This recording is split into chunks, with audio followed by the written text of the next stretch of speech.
chapter of the Bible. We're on Exodus 2. And so I hadn't looked up. I was going to look up how many chapters there are in Exodus, but I haven't done that yet.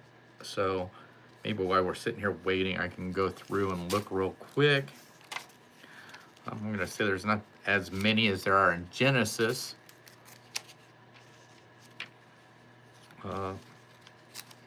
It's going to take just a second.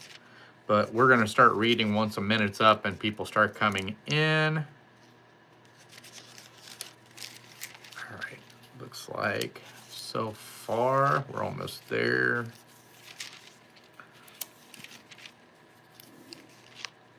It looks like there's 40. 40 for Exodus.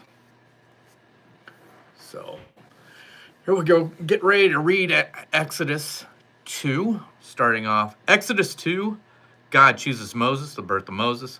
Now a man of the house of Levi married a Levite woman, and she became pregnant and gave birth to a son. When she saw that he was a fine child, she hid him for 3 months. But when she could hide him no longer, she got a papyrus basket for him and coated it with tar and pitch. Then she placed the child in it and put it among the reeds along the bank of the Nile. His sister stood at a distance to see what would happen to him. The Pharaoh's daughter went down to the Nile to the bath, and here her attendant were walking along the river banks. She saw the basket among the reeds and sent her slave girl to get it.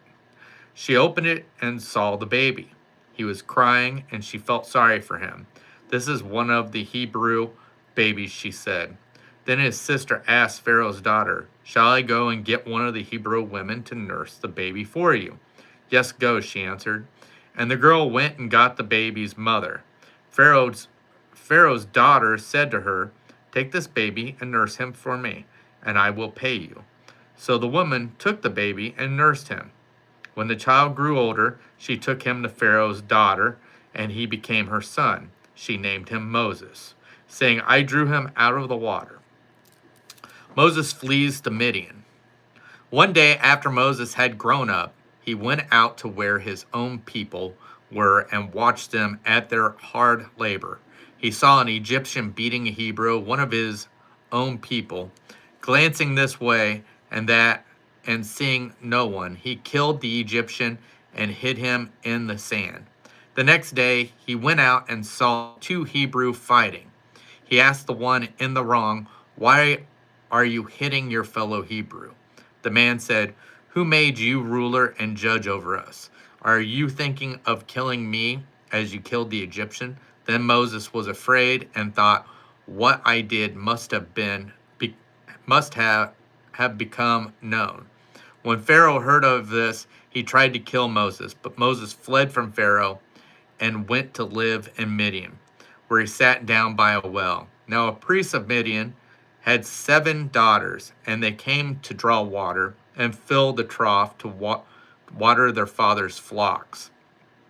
Some shepherds came along and drove them away, but Moses got up and came to their rescue and watered their flocks. When the girls returned to the rule their father, he asked them, "Why have you returned so early today?" They answered, "An Egyptian rescued us from the shepherds. He even drew water for us and watered the flock." "And where is he?" he asked his daughter. "Why did you leave him? Invite him to have something to eat."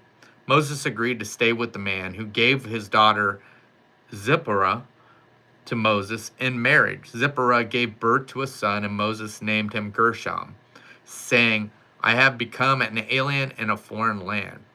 During that long period, the king of Egypt died. The Israelites groaned in their slavery and cried out, and their cry for help because of their slavery went up to God.